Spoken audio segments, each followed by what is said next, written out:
Podľa všetkého existuje osvedčené pravidlo, ktoré hovorí, že muži, ktorí sa angažujú v oblasti finančných inovácií a zdá sa, že to boli konštantne iba muži, sú presne tie typy, ktoré dúfate, že vaša dcéra nikdy v živote nestretne.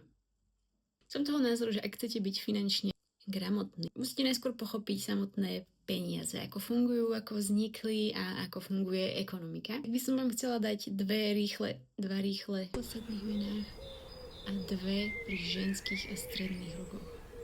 Chcela by som vám dať dva tipy na veľmi dobré knihy, ktoré mne osobne veľmi pomohli pochopiť peniaze, ekonomiku a celkovo ako funguje tento náš svet.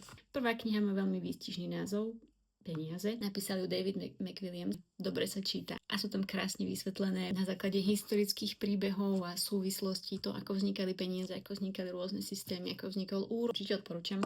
Druhá kniha, ešte lepší názov, Zlé peniaze.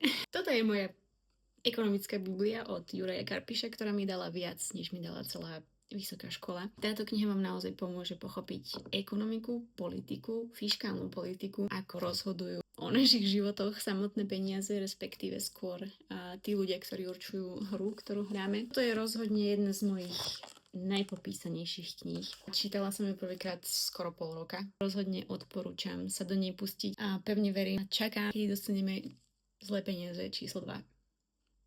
A ešte tretí bonusový tip pre všetkých, ktorí podnikajú. Ktokoľvek, kto chce na Slovensku podnikať, musí rozumieť daniam a musí pochopiť, že daňové pravidlá vymysleli bohatí ľudia pre bohatých ľudí. Dane rozhodne nie sú nástrojom, ktorý má slúžiť chudobným ľuďom a už vôbec nie je nástrojom, ktorý by mal, nedaj Bože, nejako rovnomerne rozdielovať bohatstvo. Kto tomu verí, nikdy nebude mať dosť peňazí.